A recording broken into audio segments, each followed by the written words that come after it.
Welcome to Talk Cosmos, the show where Sue Rose Minahan and guests unveil astrology's ancient archetypes that continually build the collective experiences in our unconsciousness. Get ready to find your free will from your roots in the stars.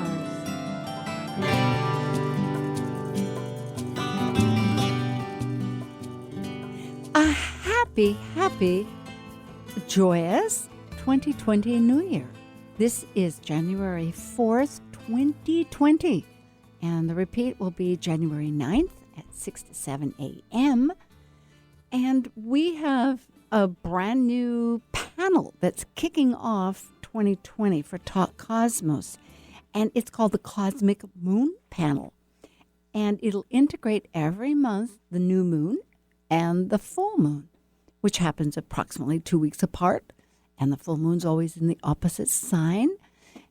And these energies manage to give us quite a bit of insights and direction in the month. And so I'm very excited to actually begin 2020 and this new venture as a discussion with myself and two other astrologers, which will be familiar to you of those that have been listening because they have been with me on various occasions. And you can always check at Talk Cosmos and find out about all the astrologers, including these two with their contact information.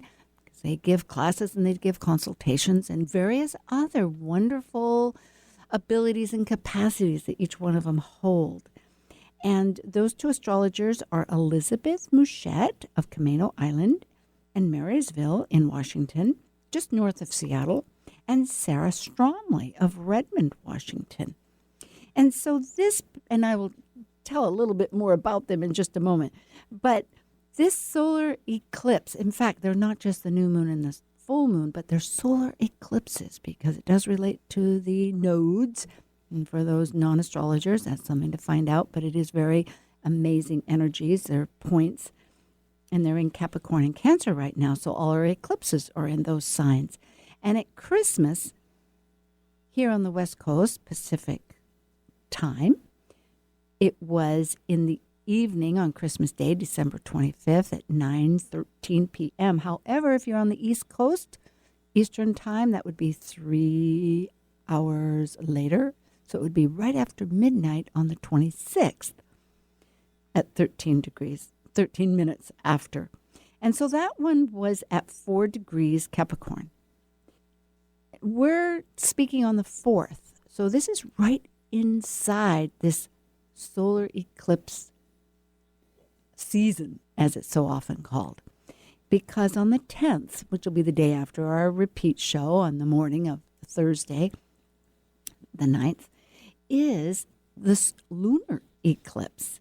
And that will be in Cancer, and it is 20 degrees Cancer. And on the West Coast, it'll be 11:21 a.m. And Eastern time, it will be, oh, you know what? I did a backward thing. It will be later. It will be at 2 o'clock 21. Sometimes it's hard to know which way you go forwards and backwards, but they are later than we are. Thank you. Yes. As far as time goes. And just to mention here that if you go to talkcosmos.com, at the bottom of the page is a time converter. So I've given you on the United States, West and East Coast. But if you're over in Hawaii or in Europe or down in Australia or India, wherever, you just go down to Talk Cosmos and there'll be a little time conversion and you can find out because these shows are live on the Saturday evening, 6 to 7 p.m., or Thursday, 6 to 7 a.m. And at the radio station, 1150 KKNW, you can find that time zone. I mean, it's live. It's live at that moment with a live button. Otherwise, there's podcast one. The archives are all available as a podcast or on any of your favorite ones. And again, you find all of that out on Talk Cosmos. And by the way, please do, if you're most interested in keeping up with us, subscribe. There's a simple little subscribe, and we'll keep you updated as to when this cosmic moon panel continues, as it will for Aquarius and Pisces, and then on to our third season. And we'd like to keep in touch. So that's very exciting from our standpoint. Let me tell you about these two wonderful astrologers. Elizabeth Muschett is a certified astrologer. She has classes live and online and does consultations.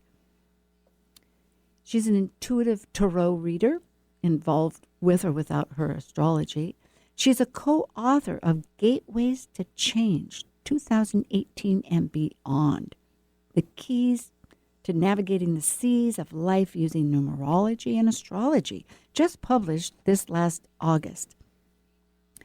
Elizabeth does Cranio-sacral energy work, Polarity, and ginseng therapy. She's a hypnotherapist and international Reiki master, teacher. Many, many amazing credentials and perspectives that she lends through her 40 years of service and therapies. Sara Stromley is an evolutionary astrologer, although she studies many other aspects. She does medical astrology, horary, and I know there's more very pertinent, eclectic skills as many astrologers are doing. We kind of lend and blend to find out more all the time. It's a consistent process. So Sara is a cranial-sacral, I was going to say sacred, cranial-sacral therapist and instructor. And she blends botanical essences, flowers, and more than flowers, incorporated into her consultations. She's the founder of Brain Body Therapy, and she studies, as I say, astrocartography besides the medical and horary. Both Liz and Sara have been on past episodes and with many conversations. Way we're going to start this off is each one of us are going to just briefly initiate a perspective that we feel is burning to speak. That's one way to put it, or just wanting to be introduced for this Capricorn Cancer energy. And I'll start off, and then we'll thread all our conversation throughout it. And for myself, Capricorn, of course, speaks of karma. And really, it is a matter of looking at what's the timeline. That's the question. Because essentially, if you look at some of these energies, as we will bring out, these energies have not happened for 500 years, since the 1500s, when Martin Luther did his was involved in the Reformation and all that huge thinking process that also started very Enlightenment thinking and etc. I mean, not that they're that connected, but there is evoluted thought. And before that, it was back with Plato's time. So it's a crystallization of our thinking patterns over eons of time. And where have we gone wrong, in the sense that that seed needs to be burnt, buried, composted, and where can it live and flourish, which it can be. So that's my nutshell. Liz, what's your nutshell? Well, I want to welcome in the new decade. And, we're in very wonderful and interesting times, and all this Capricorn energy is asking us to restructure and review what our foundation is and to make new changes. So I think this is really exciting. Oh, good. Onward, forward. I agree. Yes. And Sara? I think this Capricorn energy is a lot about building things, creating form and structure to things that we've been considering and pondering and dreaming about. So, but there's, a willingness to do the work and a willingness to take responsibility that's very important with all of this. So there can be consequences when corners are cut and things are ignored, especially intuitive flags that are bypassed or ignored. So, boy, this is exciting. it all threads together immediately when you consider that what goes down must get built up or rejected and rebirthed. So, and I know in each of our own lives, this has certainly been the point. In fact, I get various, we all do, many of us astrologers, we keep up with other astrologers. It's this communicative art. And Philip Sedgwick, a wonderful astrologer in Nevada, was just commenting on a quick little note here that the lunar south node on the 8th of January is going to be conjunct Jupiter. So we have these huge energies. Jupiter, I know Ceres is a real active, which is an asteroid. There's Eris. I mean, there's other really dynamic energies here that aren't just our 9 planets that we think about. Well, and so many cycles are reactivating and renewing because of Saturn, Pluto conjunction in the sky. We haven't had that for since 1982 in November, so that's kind of like a 33 to a 38 year time frame. Saturn's in Capricorn again, that's a 28 to 29 year cycle. Jupiter has returned to Capricorn, that's a 12-year cycle. So all these cycles culminating, and the nodes being in Cancer and Capricorn, that happens about every 19 years. So it's like so many powerful activations of the planets. So it's really wanting to break down what isn't built on a solid foundation to rebuild. Well, let's look at some of these things, what they could be. It's just amazing. I know, Sarah, you were bringing up the fixed stars, which we briefly were looking at, because there's many ways to look at it, but some of them really did seem pretty potent. And offhand, you had brought up, I think, one on each of the nodes. There was one, Fasces, which we don't usually think about, but it's 08 Capricorn, which is the same as the south node. And that isn't one that I don't think it's bright enough to really, there isn't a lot documented about it, so I didn't really want to speak to it. Okay. But I would say that Castor and Pollux are themes that are playing out, even though those are considered to be the mortal and immortal twins. From our geocentric standpoint, because, I always jokingly say it's more our egocentric standpoint, that the universe revolves around us, that the stars, those fixed stars that would be in the constellation of Gemini, or even related to Canis Major, are transiting or conjunct. Castor is exactly conjunct the moon for this eclipse. And I like it. Castor is the mortal one of the two twins. And for health reasons, that relates more to the left brain and more logical thinking, that can be thinking priority and steps and how to get there logically. And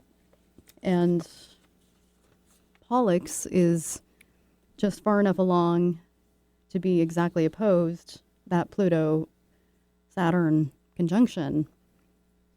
And that's the more right brain, intuitive side of things. So it's, again, a warning to me that there could be things that are, for those that are in authority and those that are in positions of making big decisions, especially with Jupiter there in Seattle, it's exactly on the midheaven. Having this theme of go big or go home could be, maybe you should go home. Well, that does kind of keep up with the theme that I had, escape hatch, in a way. Yeah. Because there is really over and out type, how to get through, how to Yeah, there seems to be some red flags or warnings that are just being generally overlooked easily at this time. So I would encourage people to really pay attention to the signs Well, I have and a signals that things aren't right. well. That's interesting. I don't know that it's a little food for thought. I think when it's true, I think one has to. Well, the fact that Uranus is in Taurus always gets us back to our authentic values, and it's a significator.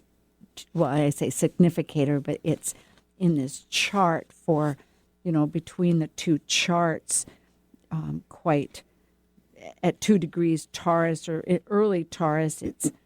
It's trining all that Capricorn energy to begin with, and then because if you don't look at the signs as you're saying, then there can be disruptions that just toss us in that direction. But I'm thinking I love the idea of Castor and Pollux, because this signifies to me that other part of Capricorn, and what you're saying, the fact that they're with Cancer, because Capricorn, whatever gets crystallized, and this must be with the rebuilding that we were bringing up, that Liz, you mentioned, and that you, Sara, did in each of your perspectives, that it depends on and going back to values, for what purpose have we been building with a sea goat to the top?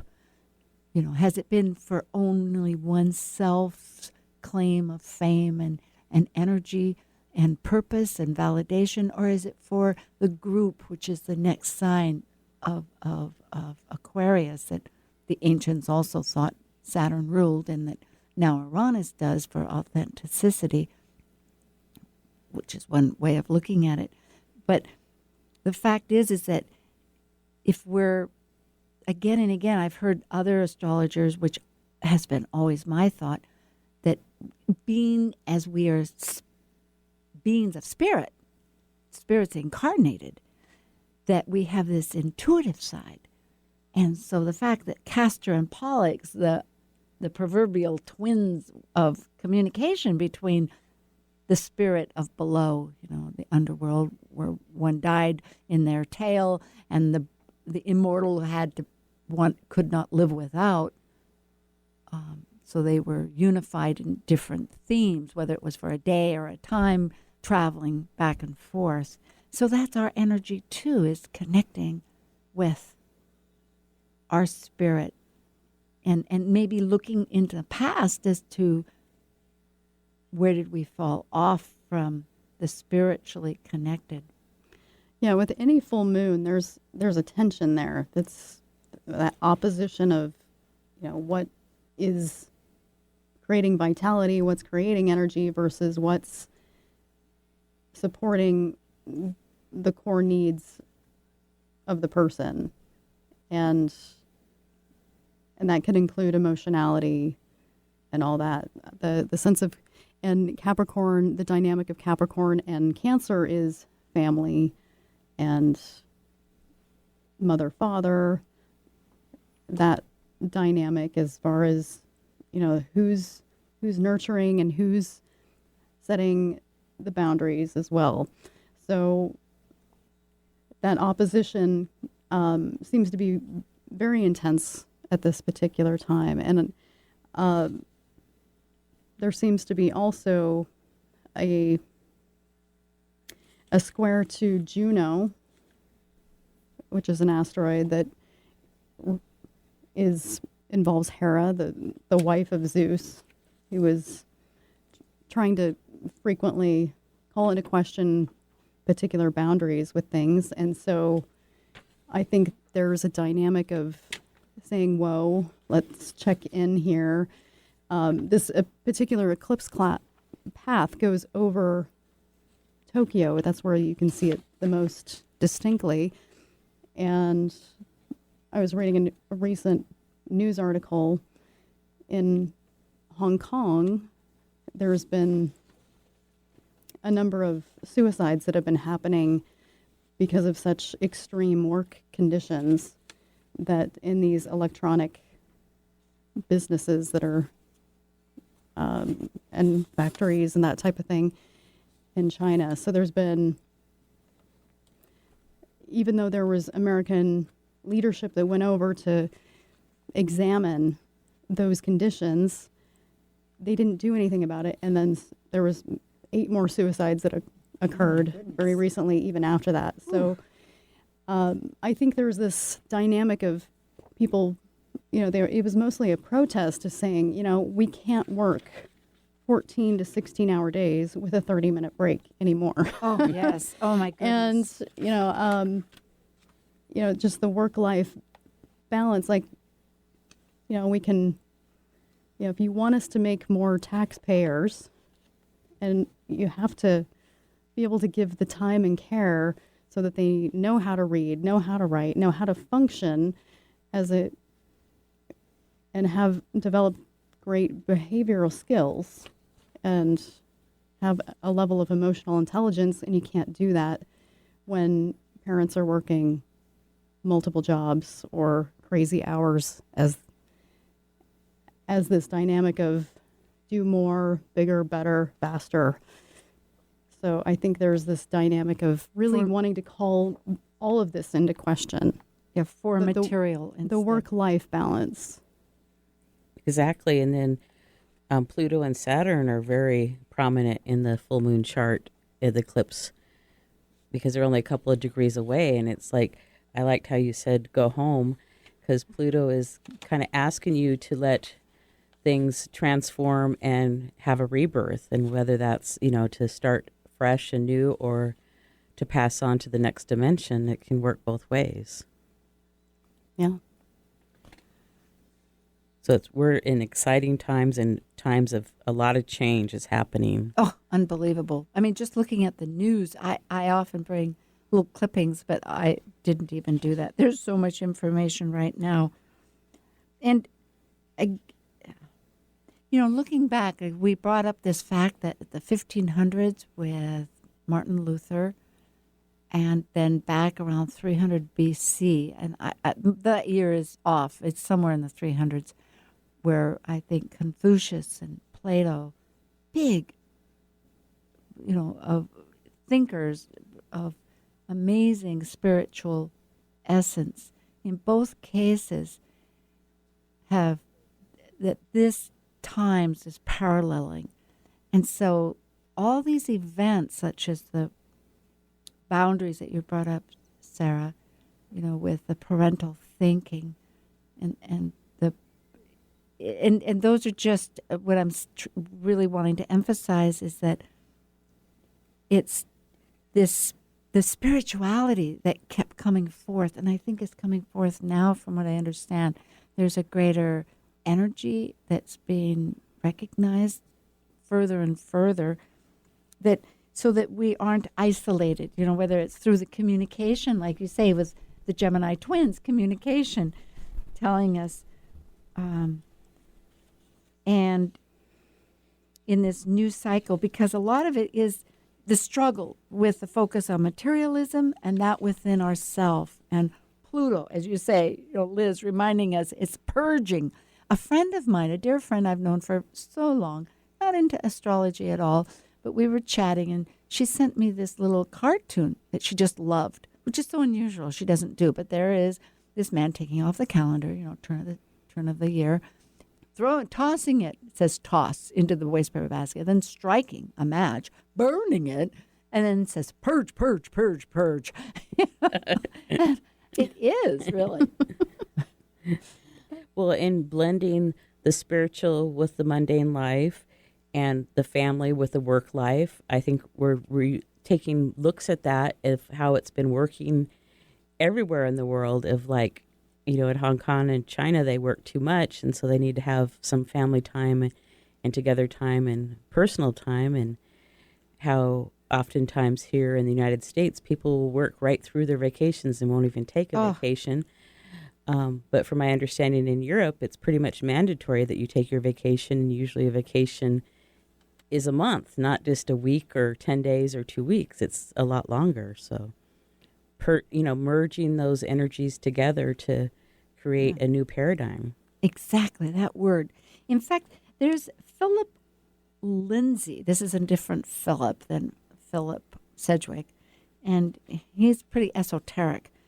So it's a long email that he sends out, but here's a little snippet. Capricorn holds in itself the seeds of death and finality. When crystallization has reached a certain degree of density and so-called hardness, because it is a mineral, it's earth too, we remember, that's by Lilith's side, it is easily shattered and destroyed. So therefore, those of that Capricorn energy brings about its own destruction. So, and the karma, and that goes into the karma business of it. So there's so many stories of beginning and ending. We will take a brief breakaway. This is the 4th of January, repeating on the 9th. Talk Cosmos. Do sign up, and you're speaking on Talk Cosmos. You'll see it. And the guests tonight are Sara Stromley of Redmond and Elizabeth Muschett of Camano Island and Marysville. Thank you. Be right back.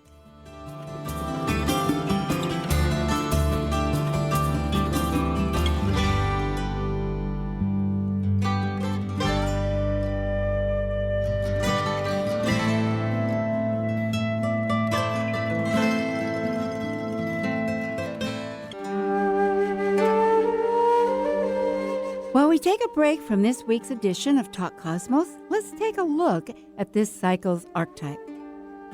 We are currently in the yin period of Capricorn, ruled by Saturn, the furthest visible planet by the eye. By leaving a cycle based on meaningfulness and truth, Capricorn's energy establishes social boundaries in a structure incorporating rules, authority, and ethics.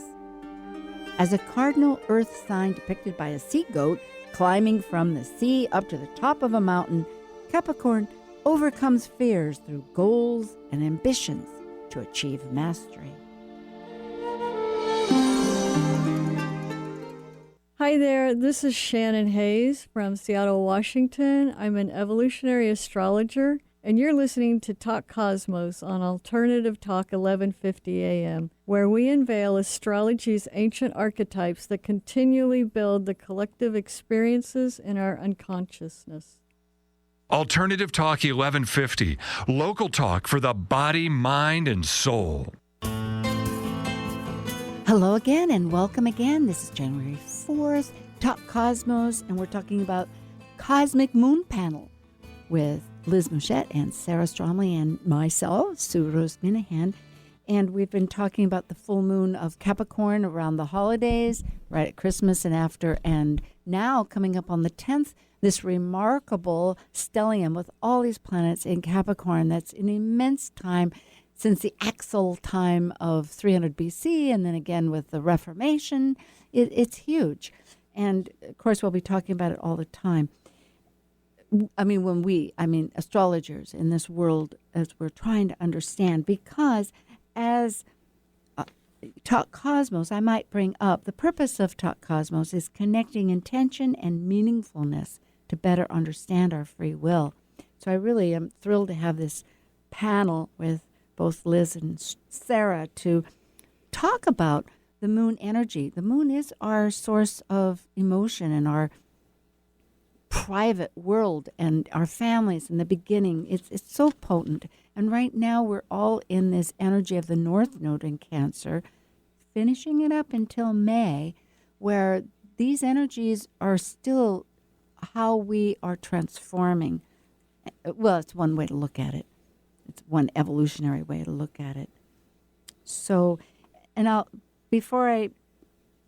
just one other comment I want to make as we're coming back is that it has been thought that because Capricorn is a material earth sign, it is the 10th sign of the horoscope, but that really in many ways what we can give to ourself is this energy of the connective of working, you might say, of the lunar part too, of relationships and creating a network of giving. And again, it's like, why do we have the materialism we have? For what purpose? Okay, so with that, hello again, Elizabeth, Liz, and Sara. It's such a pleasure to be here again tonight. Yeah, thank you, Sue.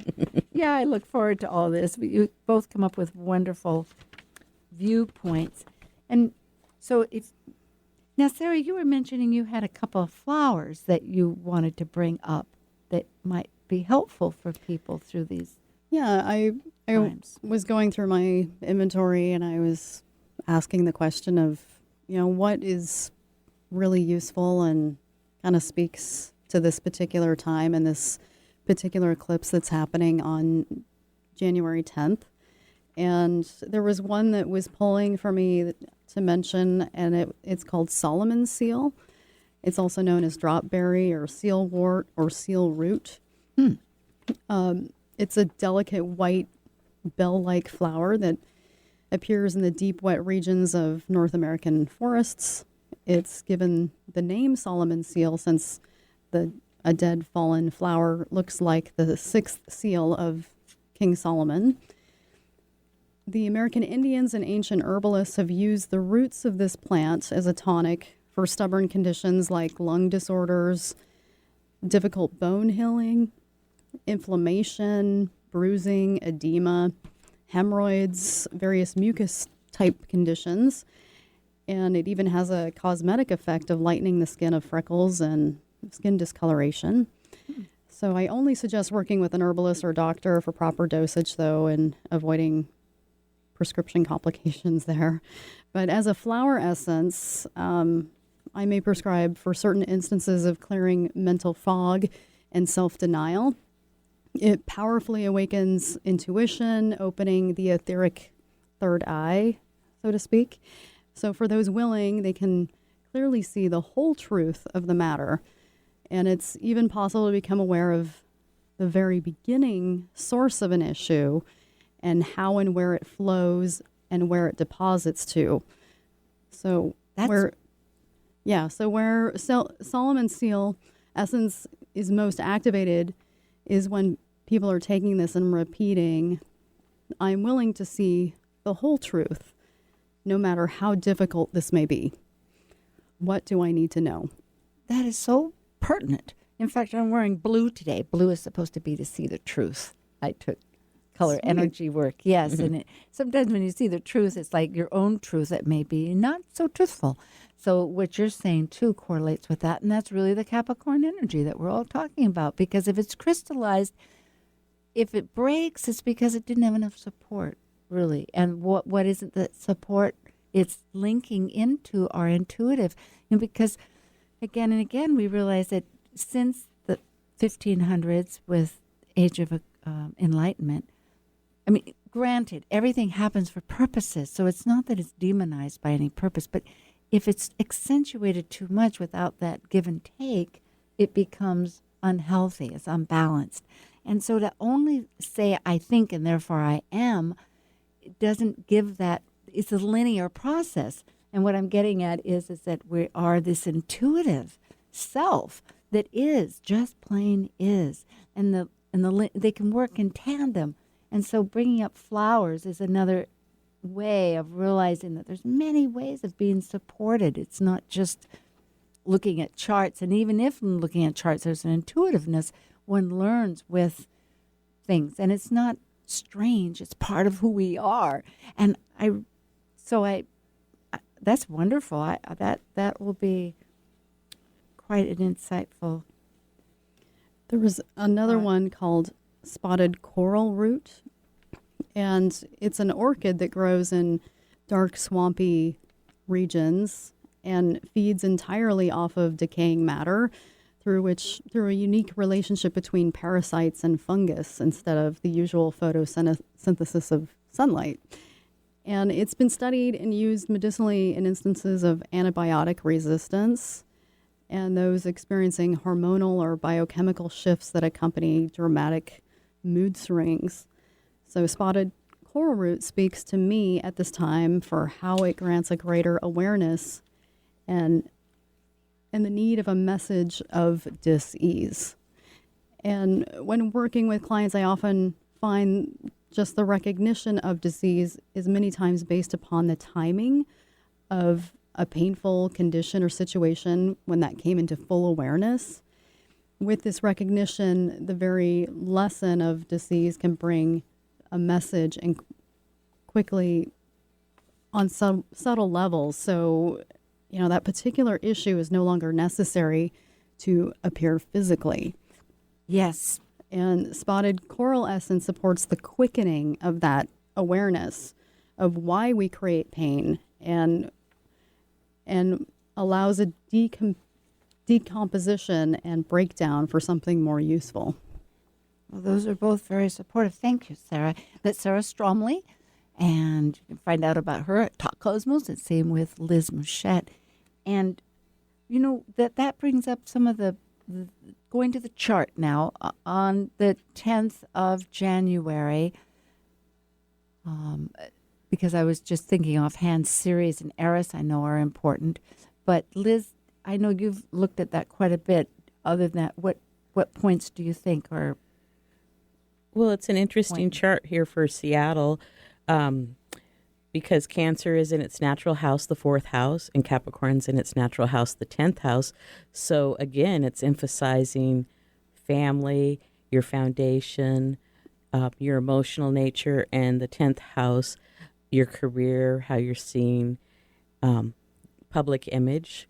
So, and since all that Capricorn's in that 10th house of public image and work, I would say that a lot of us are going to have job changes, career changes, maybe some big self-improvement, changing our image. That's a big part of that. And then the chart ruler is Aries, which is ruled by Mars. And Mars is in a fire sign, Sagittarius. So having the energy to put into making those changes that are required or necessary. It's like if you haven't been cleaning out your closets, your house, your life, your work life, all of it, it's like I think it's going to come as a big surprise in the next month or two. If you haven't done that, it might be a big wake-up call to make those adjustments that you haven't been making or resisted to make, to that your job may just be sold or the job might just go away, as an example. That doesn't mean that will happen, but it's a possibility. I think we see little within the community of our own friendships, changes occurring in families and in jobs and in living conditions. So these possibilities are examples, but pertinent.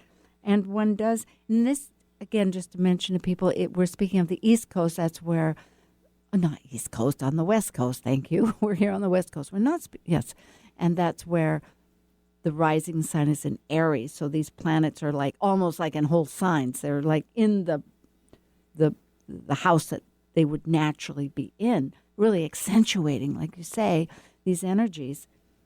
I had a client the other day that had rented a house for 20 years, and the people decided to sell it, and the client that I have is not in the position to buy the house, so now she has to find a new place to live, and she wasn't expecting that. So, there's just these big changes that are happening. It's again and again. And the full moon to me is about a fulfillment time, and we're in the year 2020. So seeing, having clear vision, releasing, understanding the process, knowing what adjustments need to be made, and having the energy and the strength to make them. It's about putting finishing touches on things and completing undone work. Yeah, I guess really when it comes to Capricorn, because we're coming from that energy, we're trying to incorporate this Cancerian energy, which right now the lunar eclipse will be on the 10th, but generally we're in that nodal energy. Okay, Sue, now where were we going with this? It was so clear to me. it's work. That's it. Capricorn is essentially, people can speak about it.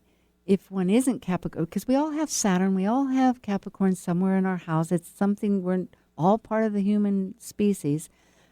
But how we implement and how we accept these things. So when you're saying, take the steps and the courage, it's like really realize that, because I know for myself, I've been back to that purging cartoon I talked about. Boy, it's endless. I just went through my closet today. I've been going through files. I have newspaper clippings but it's endless, but it's significant. And I think that energy, just to realize, okay, it's work today, because it won't be for the next 10 years.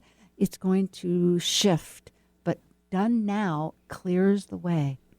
Yes, opens those new doorways. It's wonderful. So let's look at either Eris or Ceres. Eris is the one that, like, back to the truth of the herbs, the flowers you were mentioning, Sarah, and the blue that I was talking about for truth, was the goddess of discord, because she was not invited to this wonderful occasion in mythology, and so she threw an apple to the fairest, and there was this big war, and eventually, because she was given Helen, the sister, to actually Castor and Pollux, because there were two sets of twins. There was Helen and Clemestria, which were also immortal. But the fact was, there was a big war, but the Trojan War, but because Helen was already married to somebody. But anyway, that's who Paris was given, because he chose Venus, Aphrodite, instead of Hera and Athena. So much for wisdom and so much for power. It's like, basically we are a lot about relationships and attraction, and so the point is that it was discord. So discord, not because she stirs, because there's a question being asked that people then have a conflict about. And in a sense, that's what our world today is. We have so many incidences. I mean, because we're so close together, through communication and through our needs and our resources, that there's lots to argue about if we look at the priorities just for themselves. So discord rather than unity. And Ceres, she's someone that says, okay, we're going to stop the food process. We're going to have a little famine here because, I'm going into mythology. So rather than say that, where do we see these in the chart? Can we? I don't see Eris listed. Yeah, maybe I don't have this on this chart. Darn. Well, Ceres is in Capricorn at 21 degrees, so it's really close to that Saturn-Pluto conjunction. She's right in the mix. Yes, Ceres is. Mm-hmm. Yes. So, our food labels changed January 1st, so we have on a package what is a single serving and what is the whole package. Oh. So that was a big change. So that would kind of be a Ceres type of thing to measurement. me. Yeah, Exactly. a measurement, limitations. With our food. Yes, Yeah. and with food, going to the opposite of cancer. Absolutely. Yeah, I've noticed that there's a lot of ingredients that a lot of labels don't even have to list anymore, even fewer than before. I was looking at artichokes. I love artichokes, and I have marinated artichokes. It's like a big treat. I was at Costco's. They gave me a little bit. I thought, okay, I'll splurge. I'll get these. So I'm looking at them. I'm sure they have some nutriments. Zip. I mean, it's not that they don't have nutriments, but they don't list it. Yeah, so it can be scary if you are a person that has certain allergies and you specifically need to look for certain things, and it's just not there.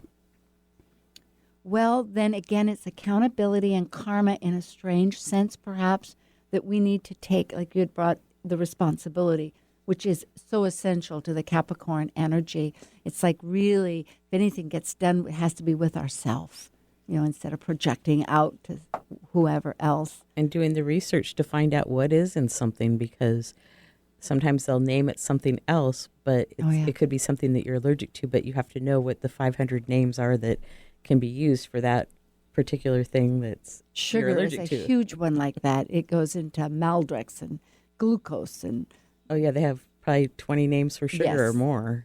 and they might have certain differences chemically, but yet it all zeroes back down to that. Well, and maybe it's about eating things that really come from the ground that aren't packaged and that you add water or throw in the microwave, or, maybe we'll get back to some good, clean cooking, perhaps. Yeah, the essence of whole foods. Well, and the farmers markets are growing like crazy, so. They are. In fact, I was just reading about a dairy, organic dairy, Strauss, that's actually down in California, but up here in Washington, we have PCC, which is Pacific Community Co-op. Thank you, Co-op. And it's been around since the 60s. It's evolved. It's a really nutritious, sturdy store that offers quite a bit. And so the point is that this family had a remarkable history, but they were learning to change the manure into energy.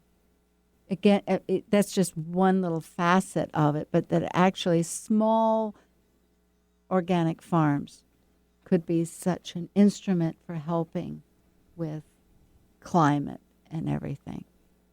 Well, in the communities and not having to truck stuff many states or even many countries, if you can grow it near your home or your community or a greenhouse, that's very helpful. Because farming, and this is so much with Uranus and Taurus, because Uranus is, well, sky, but it's also community. Wouldn't it be, it's an elevation and elevate, or I'm kind of getting the Aquarian ideas into it. Well, but you got to remember Uranus is in Taurus and it goes direct the same day. That's what I was pointing. So Taurus is about earth and food and gardening. So I think that's my point. Where we're being led. We just didn't say what the planets and the sign were to incorporate and the right values of it. And it is trine. It has been supportive of Jupiter, which is just the big picture of perspective and philosophy. So we're changing our ideas. Well, and then the moon and the north node in the sign of Cancer, it could be to make the changes now that we need to do to sustain for our children, our grandchildren, our great-grandchildren to come. Cancer's moon especially is just one that's very security-minded and it can be very scared and small, especially in an eclipse standoff with Saturn and Pluto opposing it. And so I just wanted to give a mantra that might be good to repeat, that I'm an unbounded spirit. My spirit can be unbounded in space, and I am becoming good again. Oh, that's nice. Because that is a theme that I was reading with that's kind of woven into the castor. And even Apollo and Artemis are tied into that.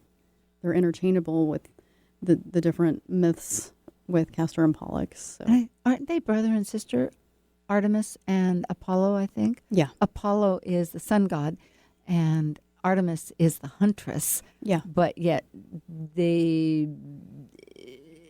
ancient mythologies, it's almost like and then she's related with the moon sometimes. It's such an integral part of our ancient lore. I mean, but I don't mean it that way. I mean, I really believe in the astrology of communication. Go ahead, Liz. Eclipses are like a full moon or a new moon on steroids. They're like 4 or 5 times more powerful than a regular new or full moon, but we have a lot of very powerful new and full moons. But these are superpowers. There are crises happening around the world. Now, I guess we'll have to put this together. We have only a few minutes. So our other talks, because I was just noting, we have water shortages and there's fires and there's major issues that we're all dealing with that are putting us into needs to shift and rework. So this is just to be realistic about all this, because Capricorn is also realistic. I want to mention that next week is our other it's the Cosmic Collaboration Panel, and that will be, again, with Shannon Hayes and Amanda Pierce, and it's in Capricorn, and the title will be Trading Traditions, because it will be more encompassing this whole Capricorn energy. And of course, it is on the 11th, which is just the day after the lunar eclipse and the day before Saturn and Pluto have this major conjunction with about 5 other planets that we've all been talking about since the axial age of 300 BC and 1500s, and we're all in this mix. Row, row, row your boat. And I am with tonight Liz Muschett and Sara Stromley of the Seattle area. And do go on Talk Cosmos and find out. Liz has quite a few events that she has up in Marysville. There's a monthly astrology update that she does on the first Friday of the month, the ABCs of astrology, a course that she does in February. She does transits. She does Tuesday tarot and tea. And she even has a book signing for that wonderful book that she did up in Port Townsend coming on February 2nd. So, and then her own cycles and timing using the moon. So you can check out Liz at A Light Path, and she has all her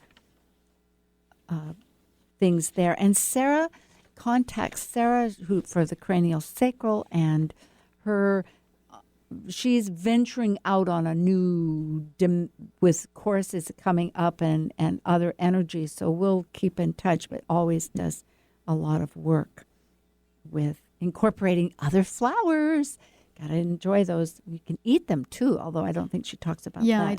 I always like to advise people not to eat flowers unless they're specifically. I saw an Italian chef, $500, and one of them was eating nothing but little petals. He has 35 chefs. It was like, oh my goodness. Yeah, there's I a hope short that money list goes to of ones good that things. are Oh, edible. we have 2 minutes. Our wonderful sound engineer is briefing me. I'm so glad for it. We have real teamwork here. Well, Liz, Sara, if you have something to say, yes. Well, I would say with this eclipse to let your talents be shown, because a lot of us have kept them under wraps, or we haven't opened up and to the public, or even sometimes our friends or our family, and it's like, let your light shine. Ooh, it is now is the time. I like that. It's like break through the fears and go to your goals and just and center inside. Yeah, that's beautiful. I would second that. That Mars in Sagittarius wants you to aim high, and Goody. Just and the energies of an eclipse is anything that happens within like a 3-week window on either side of it can have long-lasting reverberations. So make notes. That's good. Thank you, Sara. Thank you, Liz. And we'll be back on the 8th. I think it's the 8th of February. And next week on the 11th, the other cosmic panel. We love you all. Thank you so much. Sign up.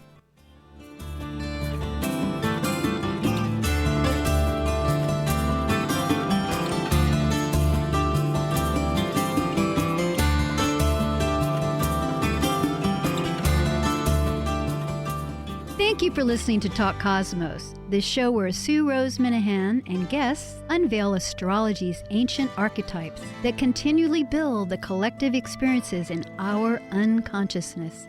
Be sure to tune in next Saturday at 6 p.m. to continue finding your roots in the stars.